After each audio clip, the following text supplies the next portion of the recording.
কুষ্টিয়ায় এবার আমনের ফলন ভালো হয়েছে।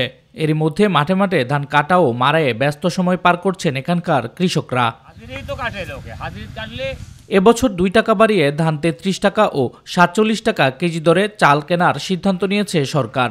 তবে সরকার নির্ধারিত ধানের মূল্য নিয়ে সন্তুষ্ট নন জেলার কৃষকরা। তারা বলছেন, যেখানে খোলা বাজারে এখন প্রতিমন ধান বিক্রি হচ্ছে 1350 টাকা থেকে 1400 টাকারও বেশি দরে, সেখানে সরকার 1320 টাকা মন ধরে ধানের দর নির্ধারণ করায় চাষিদের স্বার্থ রক্ষা হয়নি। ধানের দামই 1500 টাকা খরচ, তা আমাদের সরকার কোন দিতে আমার সুবিধা দিচ্ছে। সবকিছু দাম কমানোর পরে আমরা হলো ধানের দাম তাহলে ওই সরকারের নিয়মেই দেবো।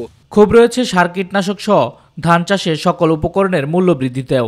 যদি রেটটা বাড়াইতো তাহলে পারে দেখা যাচ্ছে যে আমরা সরকারকে নিজে থেকে দিতাম, আমরা এই জন্যই এখান থেকে দিয়ে দিচ্ছি কম রেটেই, 50 টাকা কমেই দিয়ে দিচ্ছি। 1300 টাকা তো বিক্রি করছে সরকারের মাঠে লাভাক, লোকজন আসে ধান নিয়ে যাক। অন্যদিকে গতবারের তুলনায় চালের দাম কেজিতে 2 টাকা বাড়িয়ে 47 টাকা করেছে সরকার। তবে এ দর নিয়ে চালকল মালিকদের মধ্যে রয়েছে মিশ্র প্রতিক্রিয়া।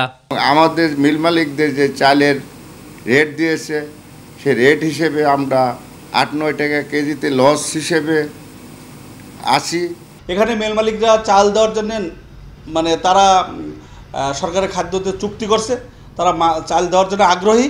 তবে এখানে একটা বিষয়, যদি এই মূল্যে চাল দিতে পারবে না বলে মেল মালিকরা আমাদেরকে জানিয়েছে। জেলা খাদ্য কর্মকর্তা বলছে, সরকার নির্ধারিত দরে যথাসময়ে ধান চাল সংগ্রহ সম্পন্ন করা হবে। ধান বা চালের যে সংকটের কারণে লক্ষ্যমাত্রা পূরণ হয়নি তা নয়, যথেষ্ট পরিমাণ ধান চাল রয়েছে এবং আশা করি যে এটা আমরা লক্ষ্যমাত্রা অর্জন করতে সম্ভব। চলতি বছর জেলায় 19,100 মেট্রিক টন সিদ্ধ চাল, 6,700 মেট্রিক টন ধান ও 1,600 মেট্রিক টন আতপ চাল সংগ্রহের লক্ষ্যমাত্রা নির্ধারণ করা হয়েছে।